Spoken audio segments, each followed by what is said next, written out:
matin, nous allons vraiment introduire un message. Et le thème général, c'est la puissance de la résurrection de Jésus. La puissance de la résurrection de Christ, c'est Jésus qui te donne de triompher, qui te donne d'avoir la victoire dans toutes les batailles qui vont se manifester au-devant de toi. Mais avant de commencer ce message, je vais simplement vous rappeler quelque chose de très important. Je vous ai dit ici que notre victoire commence par l'œuvre achevée de Christ à la croix. Ça veut dire que celui qui est conscient qu'il est réellement un enfant de Dieu doit savoir exactement ce qui s'est passé pour lui à la croix. Alléluia. La révélation que tu auras de la croix de Jésus, c'est ce qui va influencer ta vie et c'est ce qui va impacter ta vie. Pourquoi? Parce qu'aucun homme n'est mort pour toi. Aucun prédicateur n'est mort pour toi. Aucun pasteur n'est mort pour toi. Aucun prophète n'est mort pour toi. Aucun homme de Dieu n'est mort pour toi. Mais la seule personne qui est morte pour toi, c'est notre Seigneur Jésus-Christ. Et lorsqu'il est mort, il est venu accomplir quelque chose de spécial et de particulier. Et c'est comme un père qui décède, il a fait un testament. Ça veut dire qu'il a laissé un héritage. Et lorsque le père n'est plus, le testament se retrouve entre les mains du notaire. Ça veut dire quoi? Ça veut dire que si toi tu es l'enfant, tu n'as pas la connaissance du contenu du testament, étant riche, tu peux vivre comme un pauvre. Alléluia. Dans le testament que ton père t'a laissé, tu es propriétaire de plusieurs immeubles. Maintenant, la réalité t'amène à vivre sous les ponts, à vivre dans les marchés, simplement parce que tu n'as pas un toit où dormir et à cause aussi de ton ignorance, de ce que tu n'as pas la connaissance de ce que ton père t'a laissé. Jésus, dans sa sagesse, avant de partir, il nous a dit quelque chose d'important. Il dit, vous allez me suivre. Mais on ne suit pas Dieu avec la vue, mais on suit Dieu par la foi. Alléluia. C'est par la foi que nous suivons Dieu. Mais comment pouvons-nous suivre un Dieu que nous ne voyons pas, bien-aimés frères et sœurs? Si moi, Daniel, te dit, suis-moi, et que tu arrives à me suivre, certainement c'est parce que tu me vois. Mais si tu ne me vois pas, tu ne peux pas me suivre. Donc notre Dieu étant un Dieu esprit, nous demande de le suivre. Et il nous dit de le suivre. Mais comment allons-nous suivre ce Dieu que nous ne voyons pas? Il nous a donné l'élément quoi? Foi. Mais la foi, sans sa définition, elle n'a pas de sens. Et il nous a dit une chose importante. Il dit la foi vient de ce qu'on entend, mais ce qu'on entend, ce n'est pas la parole de France 24. Ce n'est pas la parole des journaux, ce n'est pas la parole du journal télévisé des 20 heures, ce n'est pas la parole des papoteux du quartier, ce n'est pas la parole de ton voisin, mais il dit la parole dont il parle, c'est lui sa parole. Et donc si la foi vient de ce qu'on entend, et que ce qu'on entend vient de la parole de Dieu, ça veut dire foi égale à quoi? Parole de Dieu. Alors, si la foi égale à la parole de Dieu, qu'est-ce que Jean nous dit? Jean nous dit qu'au commencement était quoi? La parole. La parole était qui? Dieu. La parole était avec qui? Dieu. Alors donc si foi égale la parole et que parole égale à Jésus, c'est qu'en un mot quand Jésus dit suivez-moi par la foi, il veut dire simplement suivez-moi par mon œuvre que j'ai accomplie. Alléluia. Mais si nous n'avons pas la connaissance profonde, révélationnelle de l'œuvre de la croix de Jésus, nous serons des plus que vainqueurs, mais on va vivre comme des échecs. Dis à qui je refuse. Quelle est ton idée que tu as de la croix? Je vous ai dit une fois, c'est qu'à la croix, il y avait deux bandits qui étaient avec Jésus. Il y avait trois croix. Jésus était au milieu, un était à droite, l'autre était à gauche. Mais les deux brigands avaient une révélation différente de la croix de Jésus.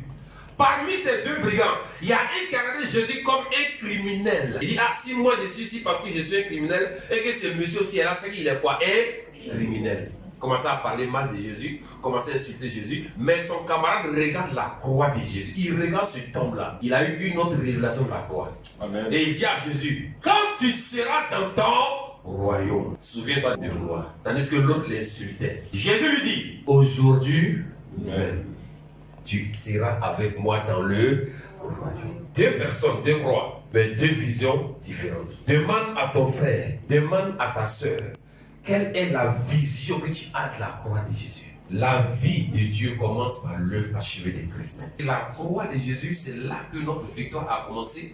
Et c'est là que la défaite de Satan a commencé. Donc si nous voulons progresser cette année, où notre père spirituel, le docteur Frimando Karambili, a déclaré que c'est notre année de combat spirituel victorieux, c'est que nous devions connaître la base et l'origine de notre victoire. Ma victoire ne s'appelle pas bailler. Ma victoire ne s'appelle pas une eau. Ma victoire ne s'appelle pas bois sacré. Ma victoire ne s'appelle pas forêt sacrée. Ma victoire ne s'appelle pas fétiche. Mais ma victoire a un nom. Et le nom de ma victoire, c'est la croix de Jésus. Alléluia.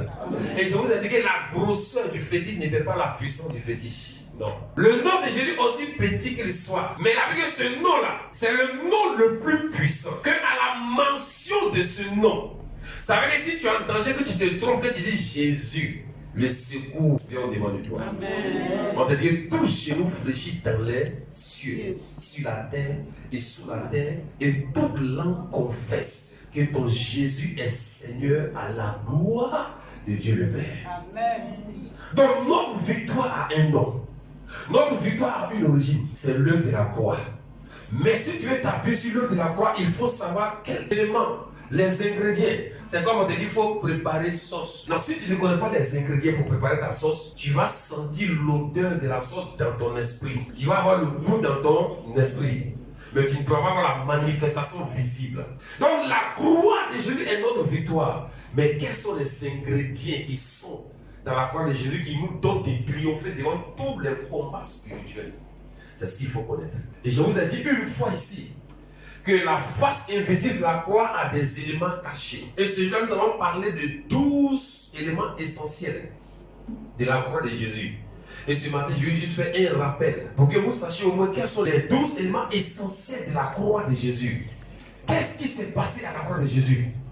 Et vous allez comprendre que si nous connaissons les éléments qui nous appartiennent, que nous avons obtenus à la croix de Jésus, notre vie chrétienne ne sera pas une vie chrétienne faible, ne sera pas une vie chrétienne vide, ne sera pas une vie chrétienne fade, mais elle sera une vie chrétienne puissante, vivante et réelle. Amen. Et c'est pour ça que je vais vous montrer le premier principe. Le premier élément qu'il faut savoir, c'est que Jésus a porté quoi? Nos péchés. Et vous pouvez voir la différence dans 1 Pierre 2, 24. 1 Pierre 2, 24 nous dit quoi? Que lui qui a porté lui-même nos péchés en son corps sur le bois, afin que mort au péché, nous vivons par la justice.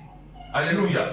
Lui par ses maîtrises par lesquelles nous avons été guéris. Et dans ce même paragraphe aussi, vous allez voir que dans Colossiens 2,13, vous allez comprendre, vous qui étiez morts par vos offenses et par l'incirconcision de votre chair, il vous a rendu à la vie avec lui, en nous faisant grâce pour toutes nos offenses. Et le deuxième élément qu'il faut savoir, amen, non seulement il a porté nos péchés, mais il a aboli le principe du péché. Vous allez voir la référence dans Hébreux 9, 26. Autrement, il aurait fallu qu'il eût souffert plusieurs fois depuis la création du monde, tandis que maintenant, à la fin des siècles, il a apparu une seule fois pour faire quoi? Pour abolir. Donc tu dois comprendre que Jésus a porté tes péchés et Jésus aussi a aboli le principe du péché. Alléluia. Le troisième bénéfice de la croix de Jésus, c'est qu'il a crucifié notre vieil homme. Alléluia. Ta vieille nature a été crucifiée à la croix. Le vieil homme a été crucifié à la croix. Et nous pouvons voir la référence dans Romains 6, le verset 5 à 6. En effet, si nous sommes devenus une même plante avec lui à la conformité à sa mort, nous le serons aussi par la conformité à sa résurrection, sachant que notre vieil homme a été crucifié avec lui. Alléluia. Donc tu dois comparer à la croix l'un des bénéfices. Ton vieil homme, ta vieille nature, ce qui faisait que tu péchais avant, c'était détruit. Ce qui faisait que tu échouais avant, c'était détruit. Ce qui faisait que tu volais avant, c'était détruit. Ce qui faisait que tu cherchais les nombreuses femmes avant, c'était détruit. Ce qui faisait que tu buvais, tu droguais avant, ça a été détruit. Ton vieil homme a été détruit à la croix. C'est indiscutable. Alléluia. Et le quatrième élément, il a anéanti la loi des ordonnances. Alléluia. Et vous pouvez voir la référence dans Éphésiens 2. Le verset 15, ayant anéanti par sa chair la loi des ordonnances dans ses prescriptions. Et en secondo, vous allez comprendre que la loi des ordonnances a été quoi? Anéantie. Voilà pourquoi le deuxième élément, dans Colossiens 4, 14, il a effacé l'acte dont les ordonnances nous condamnaient. Il a anéanti la loi des ordonnances. Mais la Bible dit, il a effacé l'acte dont les ordonnances nous condamnaient et qui subsistaient contre nous. Ça veut dire, si tu acceptes ce principe, il faut comprendre que tout ce qui était preuve que l'ennemi prenait pour parler contre toi, Jésus dit, il l'a effacé. Est-ce que quelque chose qu'on efface, on peut voir? Quand tu écris au tableau, quand on prend le chemin pour effacer, est-ce que tu peux voir ce que j'ai écrit? Tu ne peux plus voir. Donc l'acte qui te condamnait, l'acte qui faisait que ta famille te condamnait, ou l'homme fort de ta famille te condamnait, la Bible, Jésus a effacé cela. C'est comme quelqu'un qui est convoqué à la justice. On te dit non, que vraiment la partie adverse a des preuves contre toi. Et le jour où on doit faire le jugement, il sera encore que ces preuves ont été effacées. Est-ce qu'il prend même pour te condamner? Il n'y a plus de preuves. Donc toutes les preuves qui parlaient contre les enfants de Dieu, la Bible, Jésus a effacé ces ordonnances. Alléluia. Donc ça, c'est l'un des bénéfices de la croix. Alors, le cinquième élément qu'il faut savoir, c'est qu'il a renversé le mur de ses séparation. Autrefois, on avait péché et on était séparés de Dieu. Mais la croix de Jésus a renversé le mur de séparation. C'est-à-dire, désormais, entre Dieu et toi, il n'y a plus de barrière. Entre Dieu et nous, il n'y a plus de barrière. Entre Dieu et nous, il n'y a plus d'obstacle. Parce que la croix de Jésus a renversé le mur de séparation. Et voilà quoi, Éphésiens 2, 14 à 19, quand on veut lire, il y a beaucoup de choses. Car il est notre Père, il y a beaucoup de choses. Mais la conclusion, c'est qu'il a effacé, il a renversé le mur de séparation. Alléluia. Amen. Et le sixième principe, il nous a rapprochés de Dieu et réconciliés avec lui. On était jadis éloignés. Éphésiens 2:13 dit quoi? Il dit, mais maintenant en Jésus-Christ, vous qui étiez jadis éloignés, vous avez été rapprochés. Ah, ça veut dire, la croix de Jésus nous a rapprochés. Le péché nous avait éloignés. Mais comme le péché a été aboli et que la nature du péché a été détruite, on a dit ici le sixième point que maintenant nous qui étions éloignés, désormais on est rapprochés. Donc ne vois plus Dieu comme quelqu'un qui est éloigné de toi. La croix de Jésus t'a rapproché de Dieu. Écoutez-moi. Si nous n'acceptons pas la vérité de la parole de Dieu, on ne sera jamais affranchi. La Bible dit, vous connaîtrez la vérité. Et la vérité vous affranchira. L'onction n'affranchit personne. L'onction brise le joug. Mais c'est la révélation de la vérité de la parole de Jésus qui t'affranchit et qui te rend libre. Ça veut dire que nous sommes libres en Christ. Mais si nous n'acceptons pas la vérité de l'œuvre achevée de Christ, on va se comporter comme des esclaves encore. Voilà pourquoi je le dis et je le répète. Un enfant qui est né de nouveau ne peut pas être possédé par un démon. Je pèse bien ce que je dis. La nouvelle naissance ne peut pas être possédée par un démon, sinon il y a un problème. Parce que ce n'est plus nous qui vivons, mais c'est le Saint-Esprit qui vit en nous. Et moi je viens de dire, Olivier, toi qui es né de nouveau, tu as le Saint-Esprit, il y a un démon en toi. Il y a un problème. Est-ce que tu peux cohabiter avec les ténèbres? La nouvelle création ne peut pas être possédée, mais la nouvelle création peut être influencée par les esprits. Comprenez bien le langage de Dieu. N'acceptez pas que les gens vous disent que tu es possédé. Si quelqu'un n'a rien à te dire, il n'a qu'à te laisser partir. Parce que très souvent, on ne sait pas ce qu'on dit à la croix. Non, tu es possédé. Va prendre 20 jours de jeûne. Si la croix de Jésus t'a pas délivré, aucun jeûne ne peut te délivrer.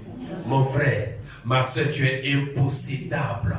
Parce que la nature divine est en toi. Aucun démon ne peut venir en toi. Quand l'obscurité est dans ta maison, l'obscurité règne. Mais quand tu as plus l'interrupteur, est-ce que l'obscurité discute? Or, la Bible dit quoi? Nous sommes à la lumière. De qui? Du monde. Il est ténèbres qui découvre. Tu peux être influencé, mais tu ne peux jamais être possédé. À moins que tu chasses le Saint-Esprit au dehors de toi. En ce moment, tu peux être possédé. Sinon, un enfant né de nouveau. La Bible, on était éloignés. Il nous a rapprochés de Dieu. Le sang de Jésus nous a rapprochés de notre Créateur. Et tu as venu me dire que quelqu'un va aller présenter le sang d'un cabri, le sang d'un bœuf, qu'il soit noir. Écoutez, la couleur du bœuf ne doit pas t'influencer. On t'a dit pour faire le sacrifice, on va t'envoyer un bœuf noir. Il n'a qu'à être orange, blanc, vert. On est dans le repos. Parce que le sang de Jésus a coulé pour nous. Amen. Aucun sacrifice sur cette terre n'est puissant que le sacrifice du sang de Jésus. Amen. Pourquoi le marabout te dit non, quand tu fais ton affaire là, l'année prochaine il faut renouveler. C'est quel pouvoir on renouvelle? Montre-moi dans la Bible on renouvelle le sacrifice de Jésus. On dit les morts une seule fois. C'est quoi? C'est fini. Si quelqu'un te prend le sacrifice d'un bœuf noir, on peut montrer le sacrifice de celui qui a créé le bœuf. Et puis quelque chose que tu manges, on va t'influencer avec. Tu manges le bœuf. Et c'est le sang de bœuf noir qui a t'influencé. Tu manges le cabri. Non. On dit non, pour toucher ta destinée, on va envoyer un bœuf, on va envoyer un cabri. Il n'a qu'un orange blanc vert, il n'a qu'un rouge, il n'a quelle que soit la couleur qu'il a. Tu es dans le repos. Amen. Le sang de Jésus, on te dit que nous avons désormais une libre entrée dans la présence de Dieu à cause de quoi? Du sang de Jésus. Ça veut dire quoi? Le jour où nous avons été délivrés, Jésus nous a délivrés et Jésus nous a transportés dans un autre royaume. Il nous a délivrés et il ne nous a pas laissé là où on était. Il nous a transportés et il nous a mis dans son royaume. Et le royaume dans lequel il t'a mis dans la présence de Dieu. Ça veut dire désormais ta destinée, désormais tes affaires, ton mariage, ce qui caractérise ta vie est désormais dans la présence de Dieu. Écoutez-moi bien. Maintenant on te dit que désormais, pour avoir accès à la présence de Dieu, on dit quoi? C'est le sang de Jésus. Même nous-mêmes, on nous dit que désormais on a une libre entrée dans la présence de Dieu par le sang de qui? Jésus. Et tu vas me dire qu'un petit démon, un petit sorcier peut aller toucher à ta vie. Oh, ta vie est dans la présence de Papa Dieu. Oh, d'être là-bas pour avoir accès, il faut présenter le sang de Jésus. Le marabout, le sang de Jésus. Le féticheur, le sang de Jésus. Le sorcier, le sang de Jésus. Donne-moi une seule raison pour qu'il touche à ta vie.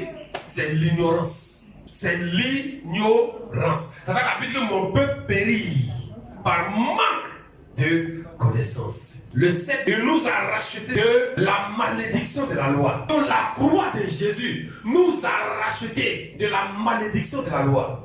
Galates 3:13 dit quoi? Christ nous a racheté de la malédiction de la loi. Ça veut dire en ce moment, si tu acceptes cette vérité, tu es immaudissable. Il nous a racheté. Écoutez, regardez bien, on n'a pas inventé. Regardez bien ce qui est écrit. Donc l'un des principes à la croix, Jésus nous a racheté de la malédiction de la loi, étant devenu lui-même malédiction pour nous. Si nous n'aimons pas écouter la parole de Dieu, elle est tellement vivante, elle est tellement puissante. On dit Christ nous a racheté. Peut-être que nous ne comprenons pas bien le mot racheter. Mais prends l'exemple de l'habit que tu as porté. Tu passais un jour peut-être à Djamé au plateau ou bien à la Riviera. Tu as vu un habit qui était dans un magasin. L'habit t'a plu, mais tu ne pouvais pas toucher à l'habit parce que l'habit appartenait à quelqu'un. Mais tu es venu, tu t'es préparé. Et le mois qui a suivi, tu es parti acheter ton vêtement. Tu as remis quoi? De l'argent au propriétaire. Donc tu as racheté le vêtement entre les mains du propriétaire en lui donnant quoi? De l'argent. Désormais l'habit appartient à qui? L'habit t'appartient. Donc Jésus nous a racheté de la loi de la malédiction. On dit étant devenu lui-même malédiction pour nous, car il est écrit. On te révèle pourquoi la Bible dit que Jésus a été malédiction pour toi. On dit car il est écrit que quiconque est pendu au poids, c'est-à-dire celui qui est pendu au poids en son temps, cette personne est déclarée comme une personne maudite. Jésus était pendu au poids, oui ou non? Donc voilà comment Jésus a porté des malédictions. Donc si dans ta famille on parle de malédiction célibataire, tu n'es pas concerné. Amen. Si dans ta famille on parle de malédiction de stérilité, tu n'es pas quoi? Concerné. Si dans ta famille on parle de malédiction de pauvreté, tu n'es pas quoi? Concerné. Quelle que soit la forme de la malédiction qui influence ta famille, tu n'es plus concerné. Aimons la vérité de la parole de Dieu. Le 8, Jésus nous a délivré de la puissance de Satan, de la puissance des ténèbres, de la puissance de la sorcellerie, de la puissance de la magie. Nous avons été quoi? Délivrés. Mais on n'a pas été délivrés et on nous a laissés. On a été délivrés et transportés. Ça veut dire que tu as déménagé. Jésus t'a fait quoi? Déménager. Ça veut dire que physiquement, on est sur la terre, mais spirituellement, on est dans les lieux célestes assis avec Jésus. C'est ce qu'il faut comprendre. Donc si quelqu'un dit, toi là, tu vas voir avec moi, tu dis, mais tu es un enfant, tu es petit. C'est mon corps qui voit avec mon esprit avec Christ. Amen. Pourquoi les anges ont peur de nous? Parce que nous avons les deux natures. Les anges n'ont pas les deux natures, mais nous avons les deux natures. La nature humaine et la nature esprit. C'est-à-dire qu'on est assis ici, mais on est avec les anges là-bas, avec Dieu là-bas. Il dit, mais papa, comment tu les as fait supérieurs à nous-mêmes les anges? C'est-à-dire qu'il a dit, je les mets à votre service. Si Dieu met les anges à notre service, c'est qu'on n'est pas n'importe qui. Mais c'est nous qui nous sous-estimons. Et quand on te regarde, non, mais regarde, toi tu es comme ça, et puis tu as croire ça. Je suis assis dans les lieux célestes avec Christ. Mais je suis manifesté sur la terre parce que je suis son rêve, pour accomplir un plan, pour accomplir un but, pour atteindre une destination. Donc je suis un délivré et je suis un transporté. C'est ça que, écoute-moi, si tu as cette révélation, quand tu es fatigué au travail, toi dans le repos. Le lundi, tu arrives au travail. Je dis, Seigneur, tu m'as délivré et tu m'as transporté. Alors mon lieu de travail, je le transporte aussi et je le fais asseoir avec moi dans les lieux célestes en Christ. Mais tu positionnes ton lieu de travail là-bas. Et puis ton patron, quand il est mystique, il va aller faire un médicament contre toi pour t'anéantir. Même la maison où tu dors. Seigneur, je déménage ma maison. Physiquement, je suis à Yopougon, mais je déménage cette maison et je la mets dans les lieux célestes en Christ. Le lendemain, quand les esprits méchants arrivent, on ne te trouve pas. Est-ce que quelqu'un qui déménage, on peut le voir? Déménagez vos maisons, déménagez vos comptes bancaires. Vos différences, c'est déménager.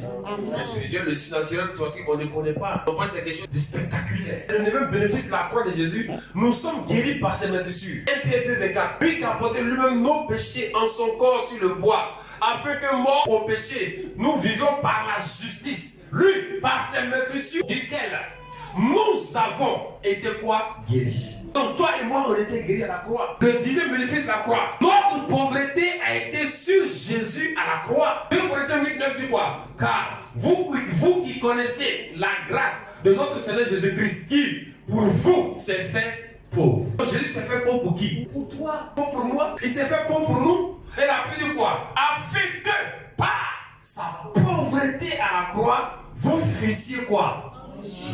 C'est-à-dire que je peux revendiquer la richesse à cause de ce qu'à la croix, Jésus a fait un travail pour moi. Je refuse la pauvreté parce que Jésus s'est fait pauvre pour moi. Je refuse la maladie parce que par ses vertus je suis guéri.